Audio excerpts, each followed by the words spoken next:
A man who needs no introduction.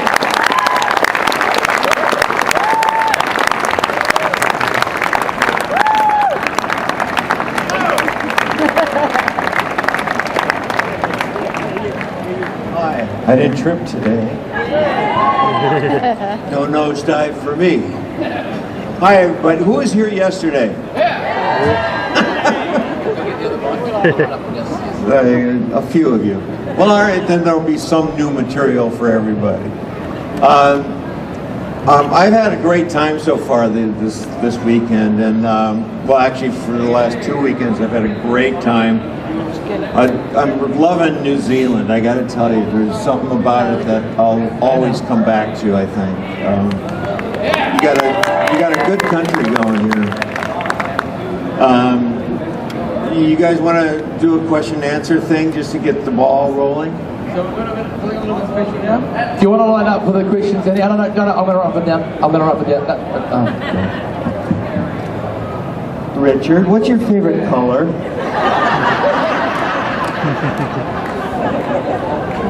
I'm a flesh-eating guy myself.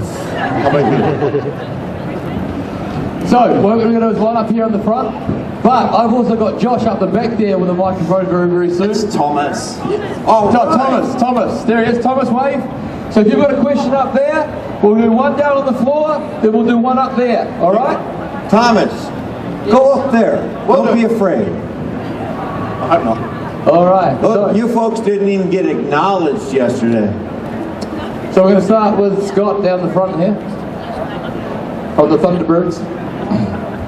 Oh, look, I can see the back of my head. Yeah, right in on that bald spot. Thank you for that, Mr. Cameraman. Have you got a question? I asked this on Friday night with my mum. It's about the close-ups you do with your hands on MacGyver. You see all the, you answered on Friday, so you'll probably remember, maybe. In MacGyver, you only ever see close-ups of your hands doing, your MacGyvering things. You never see the long shots of you doing them. Can you answer that so everybody else knows? With why, whose hands it is? Is it your hands is the question? I told you that in private. I know. What's wrong with you? I think it's interesting that everybody else should know that it's is not it your hands? It's not particularly interesting. However, it's an interesting question. The answer's not very interesting. That's what I meant to say. Yeah, she's right. I had as MacGyver started gaining some momentum and a little popularity, and we knew we were going to be around for a while. We had to speed things up to deliver more episodes faster, and so eventually, in the beginning, I did everything. Absolutely, the voiceovers, obviously the wide shot, medium shot, the close-up, and the inserts, and a lot of what is known as second unit. I'd race over to another unit and do a drive-by or something, or climb on, and stunts on top of everything else. I was doing my own stunts. So I was about to die when they decided that maybe if they took the insert part is all hands and putting stuff together. And I refused to relinquish it because every guy they auditioned and they started to use had these stubby little, tire fixing, plumber doing great hands. They were just big meaty things, and I don't have big meaty hands. I should play the piano.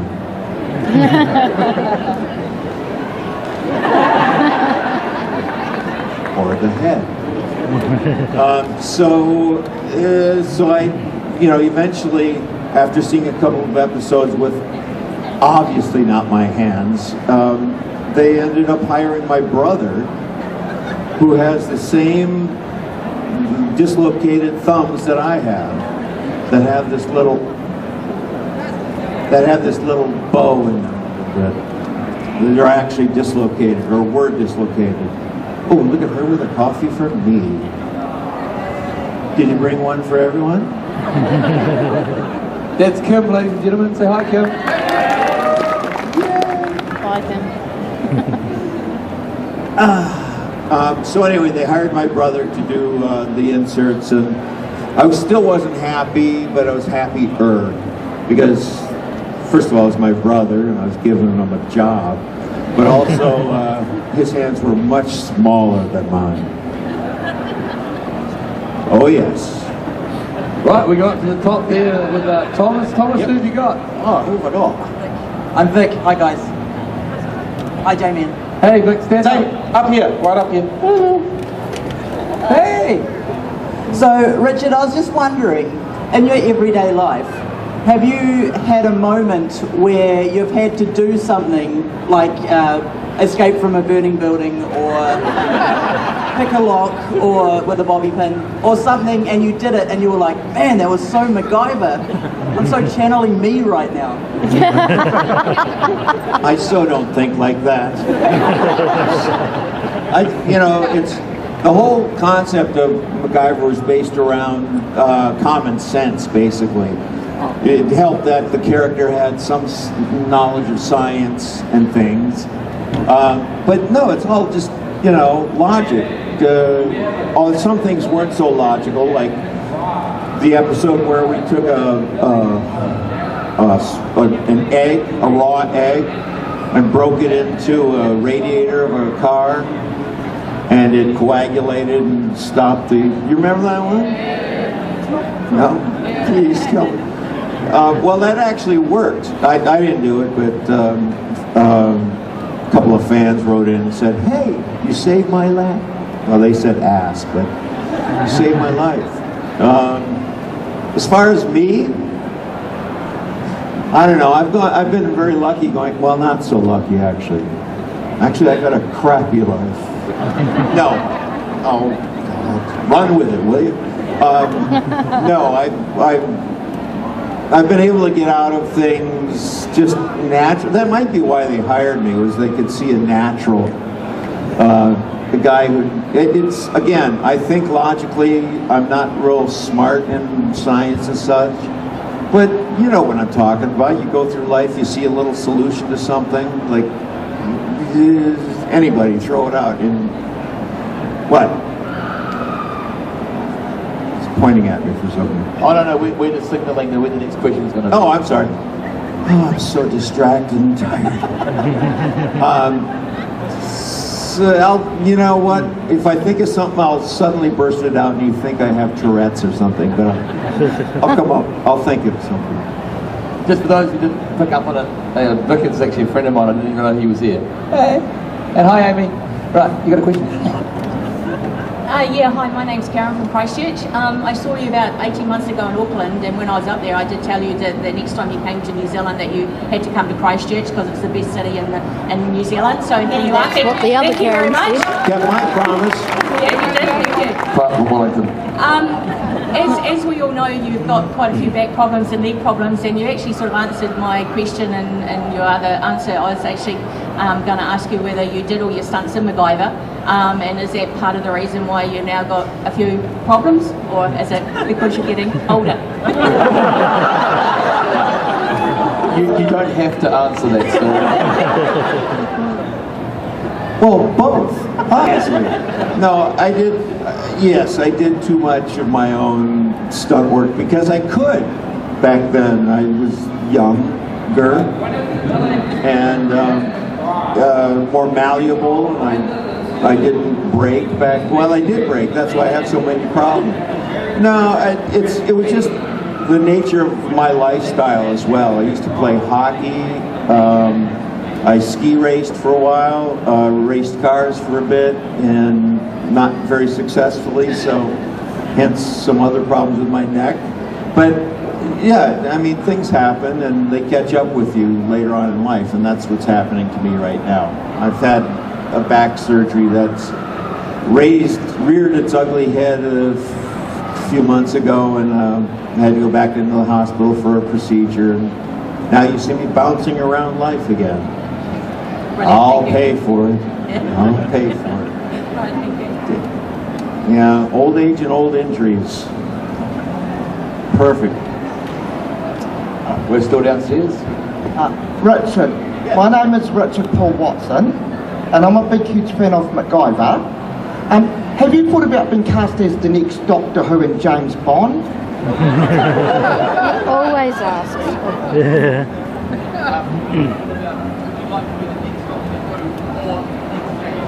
Well, I don't think I can handle James Bond. I mean, Daniel Craig seems to be doing a superb job with that. I really like his version of it.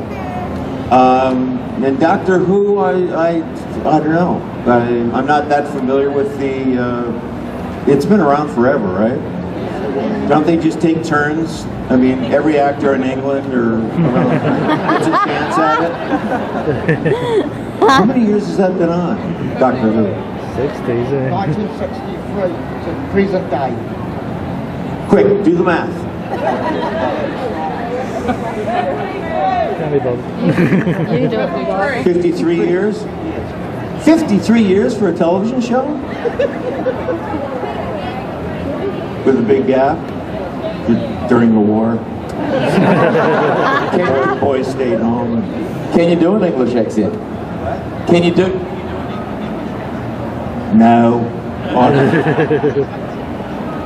Now, I'd love to do either one of those at this point, but I don't belong in those hallowed shoes of Daniel Craig.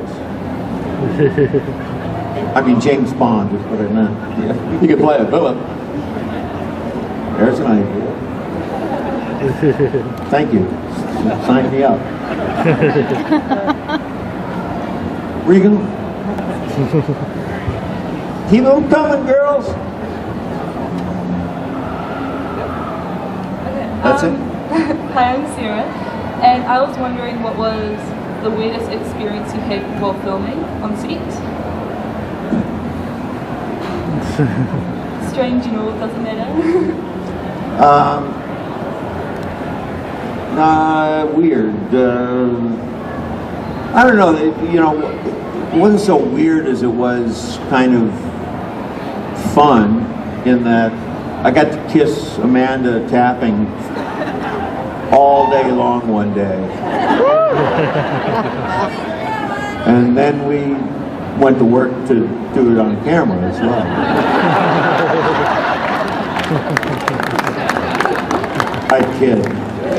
I kid because I love. I honestly, it's all weird to me. I don't know. I can't pinpoint anything in particular. I did have to wear 100-year-old makeup one time, and that was, again, it was fun. It was weird but fun because I could get away with murder. I mean, pinching butts and stuff like, oh man.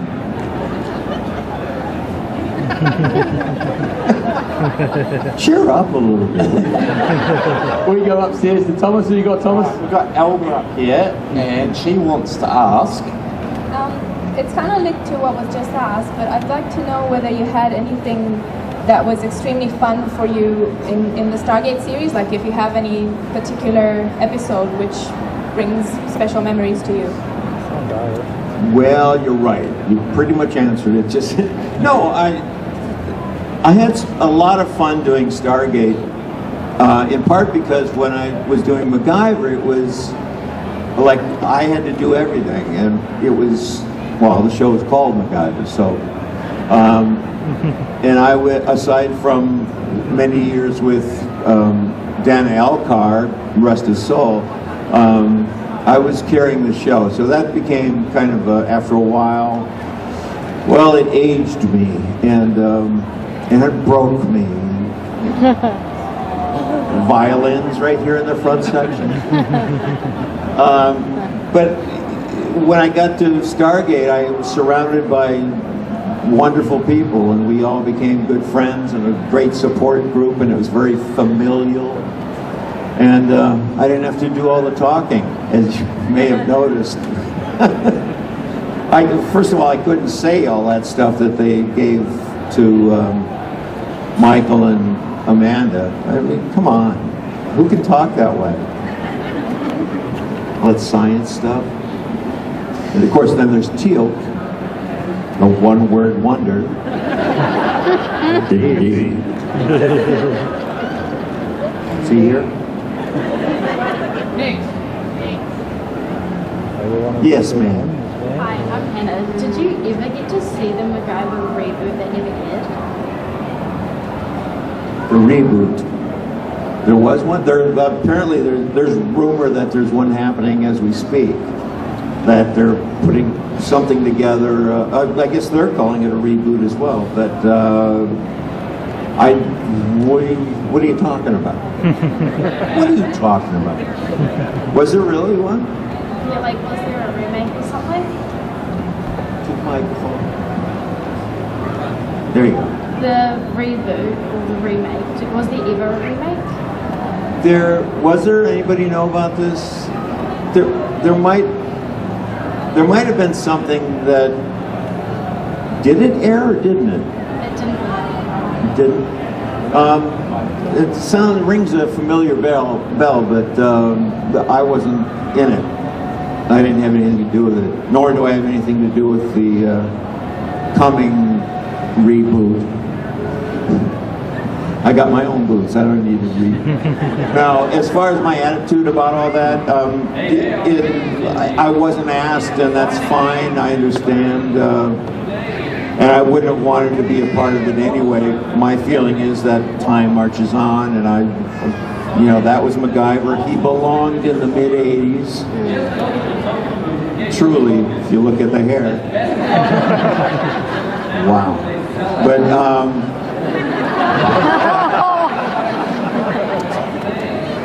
But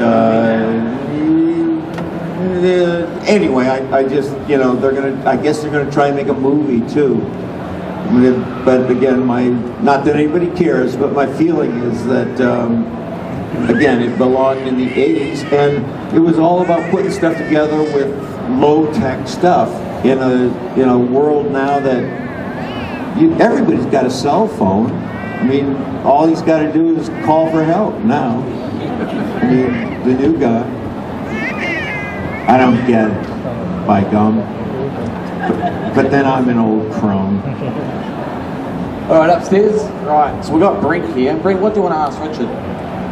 If you could only do MacGyver or Stargate, which would you choose? Ooh. It's a saucy question.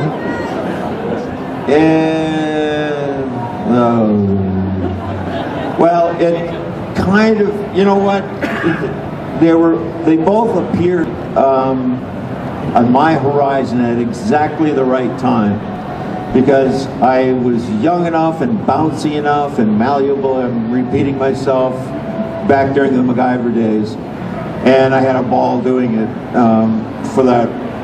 Well, it was part of the reason, but then time marched on, and as injuries and my attitude changed, soured on everything, I became Jack O'Neill, and that was the right timing for that as well. And I had a ball doing that. But if you really wanted a flat answer, I'd have to say Legend. 10, 11 people saw that. It's out on DVD. Didn't give you a definitive answer. I'm good at that. Hello, it's Tim from Russia again. I'd like to ask, if you could take 3 props from either MacGyver or Stargate home, which would they be? From either one? Yes. Well, name a few. Stargate, Nicotel, Staff Weapon, P90, anything. Well, the gate wouldn't be a bad thing to have. I mean, go from there. Basically, I guess what I'm asking is, what was your favorite costume or addition to a costume or a set item? Well, my costume was pretty basic. I didn't have much of a costume during Stargate. MacGyver, though, however, dressed pretty like a nerd. Like white tennis shoes with jeans kind of tucked in. What was that all about? and obviously the iconic bad hair. But I rest my case. Oh, that's not so bad. It's not so bad, is it? I thought it was a costume ball.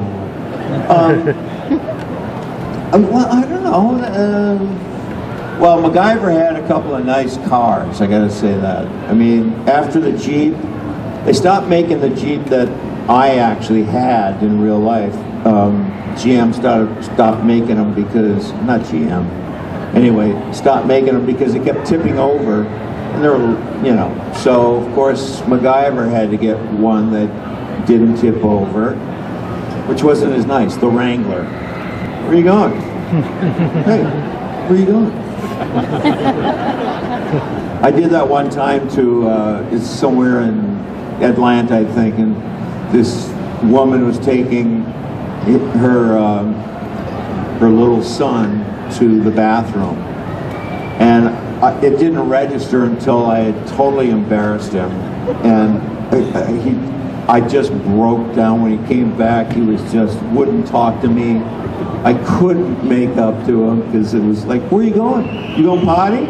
You going, what? I know, it was just terrible. It was the cruelest I've ever, where are you guys going? You going potty? Oh.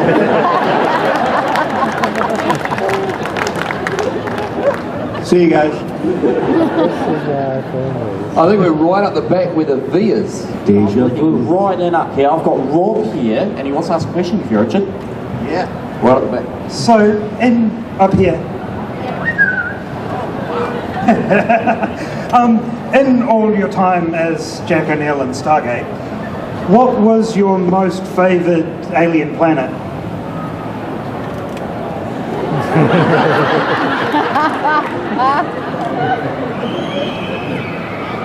Do you know me at all? I can't remember yesterday, let alone... Oh, come on. You must have one that stands out. Let me think about it.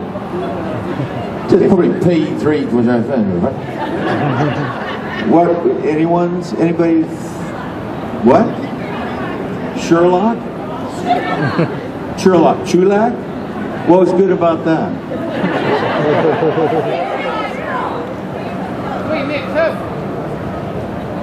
I'll find the Nox. Did they have a? Was that a good planet? The Nox. The Nox planet. What was that? Florida. I do apologize for that. I really am that thick. I can't remember. Hi, you seem quite sharp and witty as you keep proving. I mean, how much input into sort of Jack's witticisms and smart remarks? Smart acidness? Yeah. How much involvement did you have in that, or is it just sort of, it seemed to come pretty easily? Well, in the nicest way possible. I'm so glad you clarified that. I was taking terrible offense. I had a bit. In the very beginning, I made the mistake of just being myself during table reads, and I was born of a improvisational theater background and lack of training. So I would just, we'd go in for a table read, we'd all be around a table, and I'd be ad-libbing lines that weren't there, getting laughs, of course. But after a while, Brad Wright took me aside and he said, "You realize, you're really upsetting the flow. You're not being respectful to the writers." And he stopped me in my tracks, and I said, "He's right, totally right." And I wasn't allowing what was written through hard work and brain cells dying, and to write a script is impossible. I don't know how anybody does it. So I wasn't showing the respect that they warranted. and I changed 180, just came around. However, when we got on set, that's my world. And I could kind of, yeah, and I was more respectful. For one thing, I had a responsibility. Being one of the executive producers, I had to kind of help the process along rather than weigh it down with, you know, my shtick. And so I kind of cleaned it up a little bit, but it was, still had the input. I'd start at script and start putting notes in where I thought I might think of something. That struck me as hilarious for some reason. But yeah, it was kind of mostly my energy that I was toying with there. But Brad and the boys put out excellent scripts, and I could never do what they do. They structure the stories around mythology and all, you know, the gods, and anyway. Thank you very much, and enjoy the rest of your stay in New Zealand. Thank you. Did I answer your question at all? Yeah. What was your question?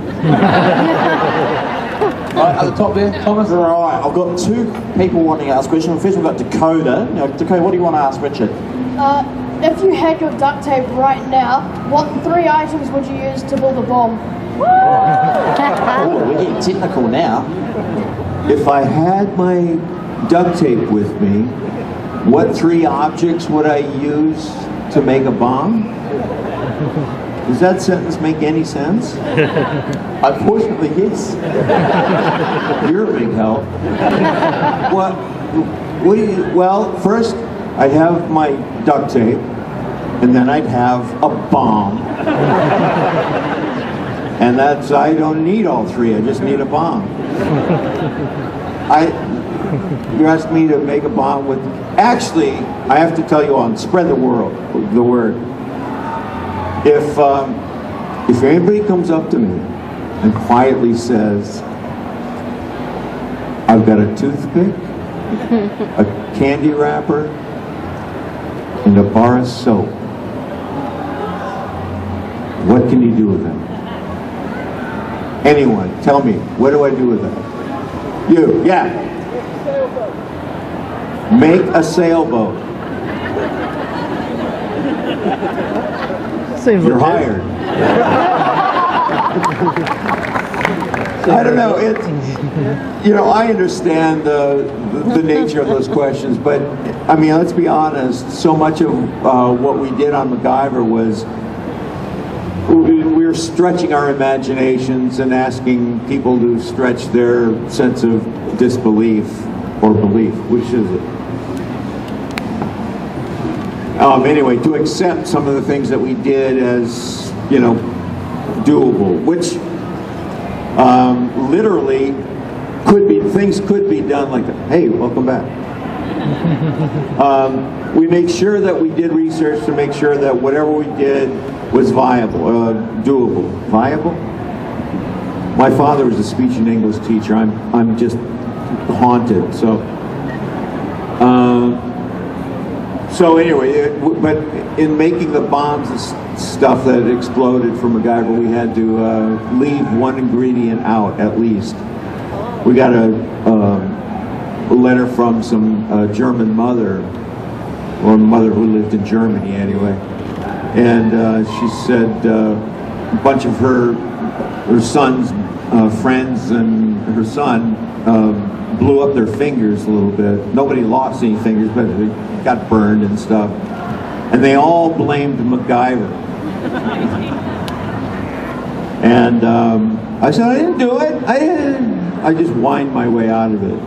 But we had to write a letter back to them and tell them that they couldn't have, you know, they may have been motivated by what we did, but certainly we didn't show them how to make a bomb or an explosive device. I shouldn't be saying the word bomb too often, should I? In a big room like this. Yeah, that's all I can say to that. Right, I've also got Hector. Hector, what do you want to ask Richard? Well, you earlier mentioned the egg on the radiator for the car. and I can vouch for you because a few years ago I was riding on a gravel road and got the radiator pierced and the fuel tank and repaired it using an egg, as in the show. Are you serious? Yes, and the fuel tank repaired it with bubble gum. It wasn't perfect, but it was enough to get me to my destination and save me. The bubble gum helped you too? Yes.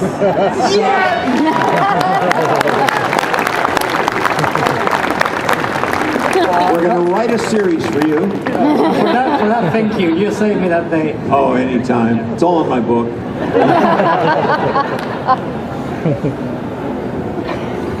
Right, we're downstairs again. So obviously over time you've been quite a successful filmmaker in the film industry, and I was wondering what sort of advice you'd have for younger filmmakers trying to get started in the film industry.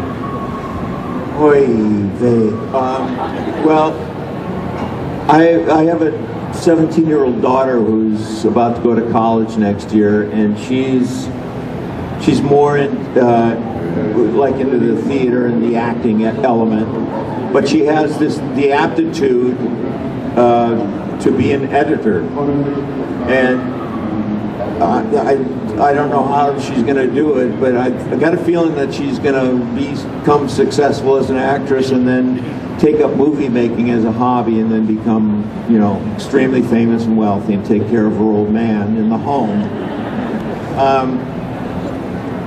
All I can say, and it's just corny and you'll hate to hear this, but just get an education. A general big, as much as you can learn education. It's going to affect and help you in whatever you pursue, whatever it is. Like in conversation, if you've studied geography somewhere and you're in a conversation with somebody, all of a sudden you can pipe up with some fact or figure that's going to, you know, I don't know, it's going to show you off for the personality and the learning and the education that you've had. So start there. Beyond that, you probably want to start, where you guys go? You might want to think about like funneling down your interests or squeezing them down into a specific, more specific thing. If you're talking about making films, ultimately, this is what I've told my daughter. If she wants to direct films and make movies, she's become this whiz, and thankfully, again, has the aptitude for it. She knows how to edit. I gave her a couple of computers when she was young, very young, and she figured those damn things out like that. And I go to her for everything I need done, fixed, that and Paul Brown. Because, well, kids these days grow up, you got computers, right? Yeah. Well, learn as much as you can about that as well, because you're not going to make it in the technical end of show or of movie making if you don't master a computer. What with effects and editing. But anyway, just keep educating yourself. Quit school. Go on. No. That's not what he wanted to hear. Right. Now, I'm just going to sit down here because these seats are nice. Now, who do we have here? Martha. What do you want to ask Richard? My favourite episode on Stargate was...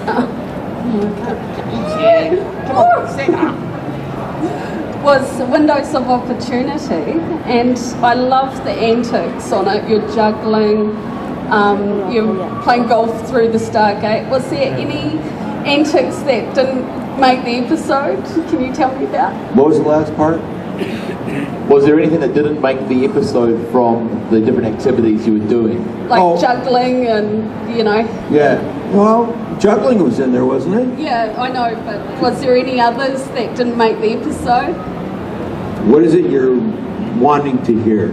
Your antics. My what? Yeah, you were riding bikes through the...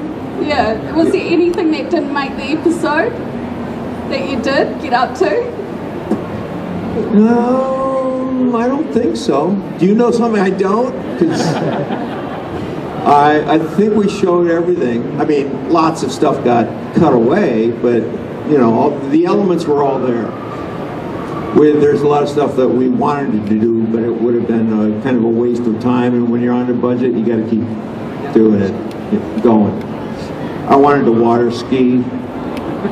It made no sense. Like through Stargate or on the Stargate. Paul Brad. Hi, my name's Dominic. I was just wondering, like, particularly from your Stargate fans, what does science fiction mean to you? Wow. Well, I'll tell you the absolute honest truth. When I got the job on Stargate, I was not a fan of science fiction. I didn't know that much. I mean, I had seen maybe 2 of the Star Wars franchise thing. As a kid, I saw a couple of movies that scared the bejesus out of me, but that was more. Did somebody just go, aw? Sweet little Ricky on the couch all by himself, watching the day the earth stood still. Oh yeah, peeing his pants. I don't know. You know what? By being on a show that was a science fiction oriented thing, I became a fan because I realized ultimately all you're doing, even with all the special effects that are warranted in that genre, you're still telling stories. And if you don't tell good stories, nobody's going to watch and nobody's going to listen to you. And that's what I really respected about the writers on the show, is that they did tap into ancient history, and bless you. And basically it was still just all about telling stories. So I don't know, what does it mean to me is it was a nice job for one thing, but I'm not going to make a career of just doing it. I mean, I've made my peace with it and I like it now. Now I'll actively seek a movie like that. Thank you very much. Oh. Thank you very much. You're very welcome. Right, okay, way up the back up here. Richard, hello. Right, I've got Paul up here. What do you want to ask Richard? What I wanted to ask you is, I know it's been a few years and you may not remember it, but when you first took over Stargate, did you feel intimidated taking over from Kurt Russell? Not at all. No, because he did a one-off movie. That's not to say that the writers or whoever owned the material at the time that MGM decided to make a film out of it, but he wasn't about to do a television show. And you know, it happens all the time where a franchise is created around a single entity, and that's all we did. I met Kurt a couple of times. We used to live kind of in the same vicinity. We'd see each other walking dogs. Actually, I talked to Goldie more. But anyway, he actually came on set at one point, and I'd seen him later on. He said, "God, you're doing a great job. You really look like you're having fun. I kind of wish I'd stayed, you know, well, neener. I got the job." No, and he actually liked some of the changes that I brought to it, like about the no smoking thing. We got rid of that early on, and just, you know, little things. He was impressed. As well he should be, right? And lastly, nice guy. Is there any chance that you're going to finish Universe, or is that it for it? Stargate Universe, is it going to carry on again, or is that it? I would doubt it. Although I have to say that, and in part, I think because, well, it got canceled. But also because I think out of all the franchises around Stargate, Universe was the headiest. It's like, you know, I did an episode or two maybe, I guess. I met Robert Carlyle and we became buddies and we did, you know, some stuff together. But I swear to God, I had the script about a week in advance. I couldn't make sense out of it. I mean, seriously, how many are familiar with Universe? Really? Why isn't it still on the air, for crying out loud? No, I swear to God, I couldn't. I didn't know if I was coming or going in that, because there were parallel universes, right? Right? Okay, thank you. So I think in part that might have, even though science fiction fans are generally the smartest fans of all the genres around, I still think an audience had a hard time following some of the stuff that they were doing there. I didn't watch it in its entirety to know if, you know, it was too, the word I use is heady. Like so much went on and my brain exploded, I know that. But I don't think they'll bring that back. Right down the front there, VIP section. Ooh. Hi Richard.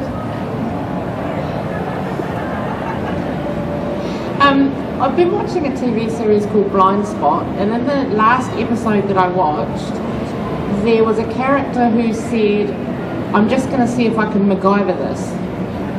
Did you have anything to do with that, or like as in, I don't know, producing it or anything, or do you get royalties every time a program mentions MacGyver? If only, right? No. It's an offhand. Now I'm finding that people are telling me that I get referenced on a lot of different shows. Castle, what's his name? Yeah, That is his name. Nathan, yeah. He and I can't remember his name, and we've become kind of chummy. But anyway, he jammed my name into a speech one time, and they don't have to pay me anything. It's like they're referencing an iconic character, you know, and I don't hold any rights to it at all. You should have. You should be my agent.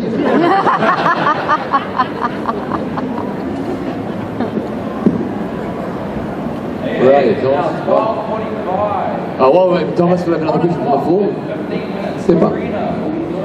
Hi, Richard. During your episodes of MacGyver, a lot of the episodes you did, and the Phoenix Foundation had a big thing around animal safety and looking after underprivileged children. Is any of that very close to your own personal appetite, like how you feel with those charities? Yeah, what happened as MacGyver marched on, we got to a point about 4 seasons into it where we realized that we had some legs and we were going to be around for a little while.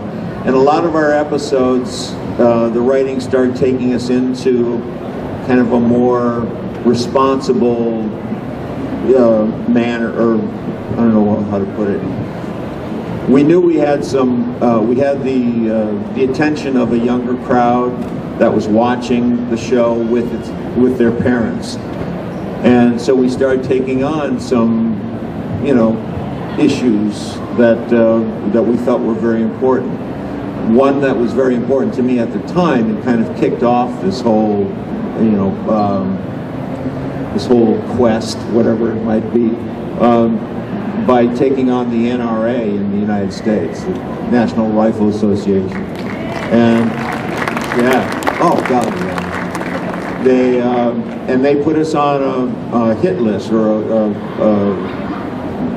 don't know what to call it. They wanted all their members and everyone who was watching the show not to boycott the show, to, you know, don't watch it because they're anti-gun.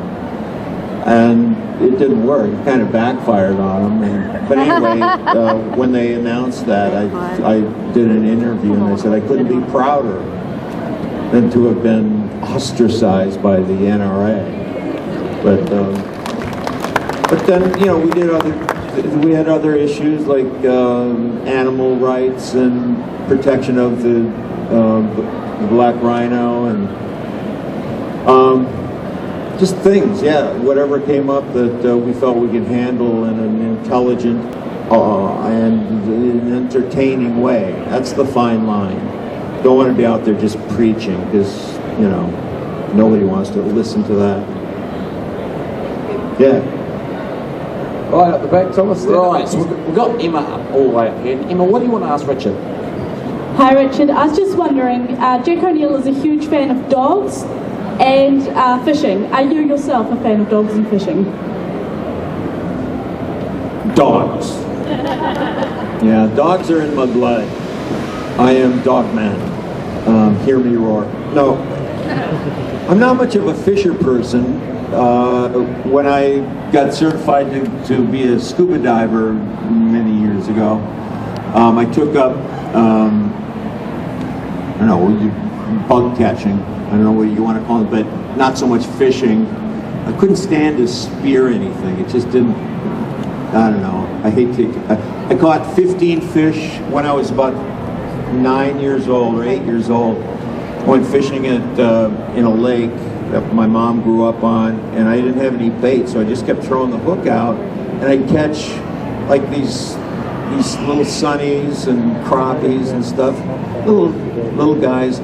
And after about an hour, I realized that I was getting sick because I was watching these poor fish have this hook taken out of their lips.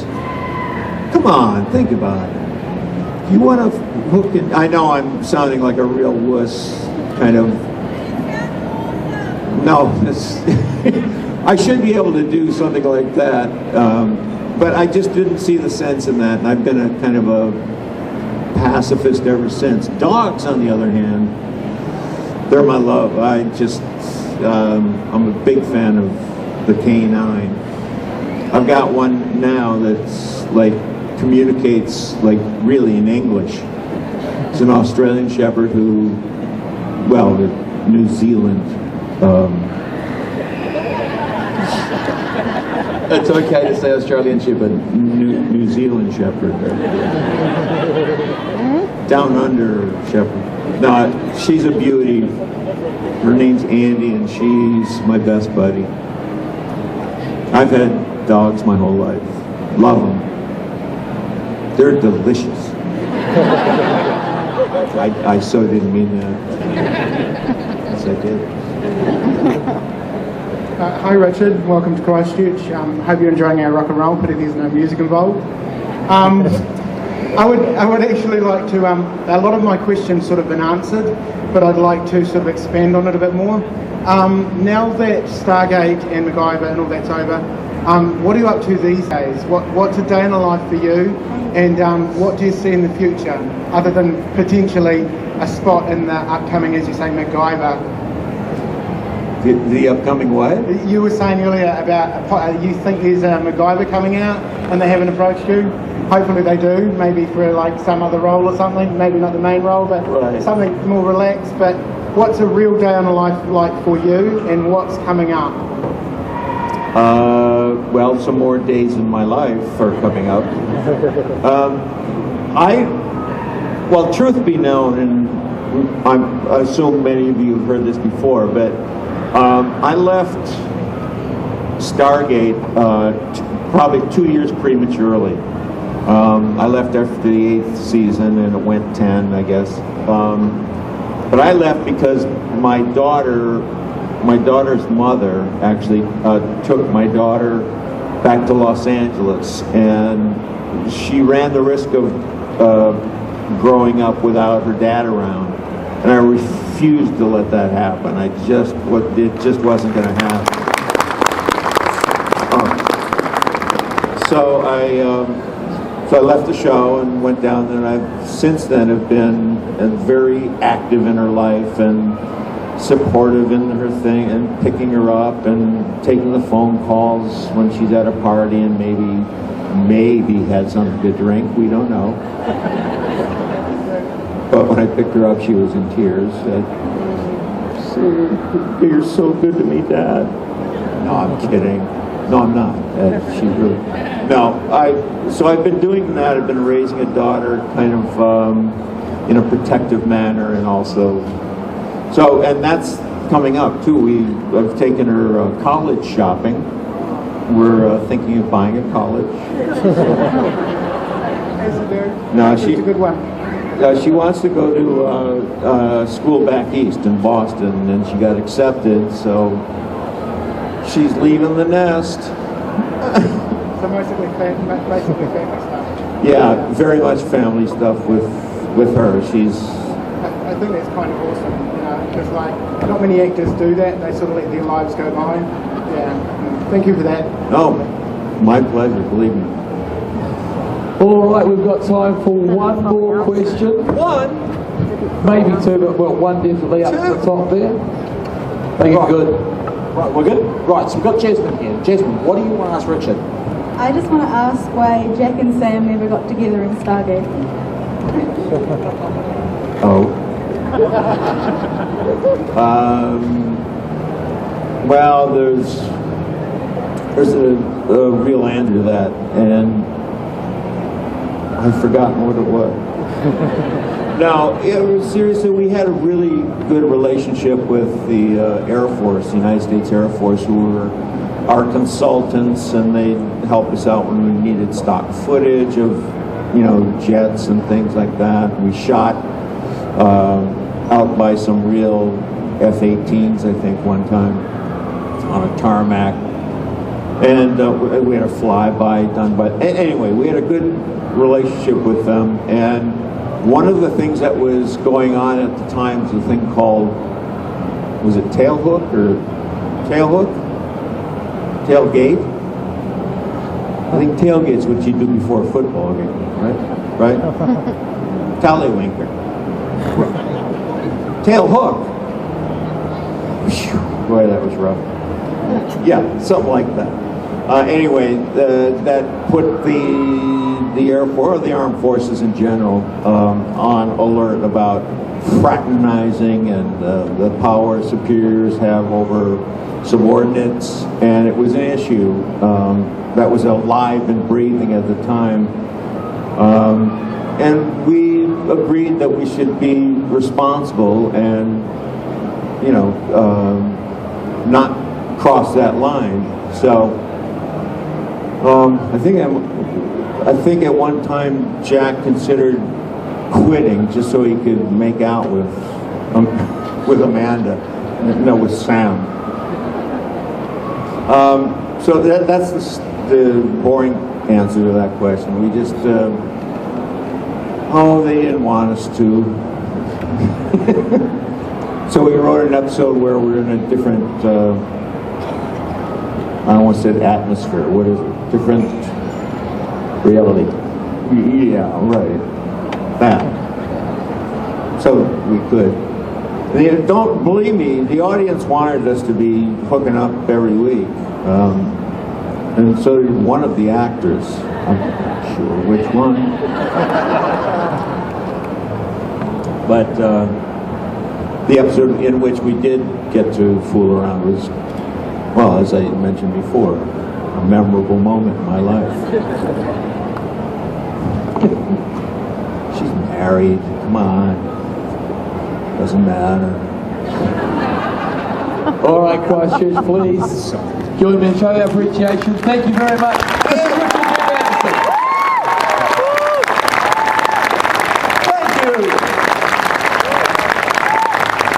Again, I said this yesterday, and I said it at the beginning. You've got a great country here. Take care of it, and God bless you. What are they?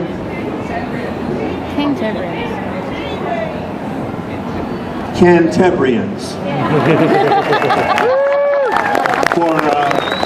For fixing your town. I'm sorry all that kind of hit, but try living in California sometime. You want an earthquake. But seriously, you got a beautiful country, a great city, and wonderful people. So don't change, you guys. Thanks for inviting me. Hey, don't forget to check out Richard's website. There's some fantastic charities that Richard supports, including Sea Shepherd and a few other bits and pieces. It's well worth jumping on, learn a few things, and contribute where you can.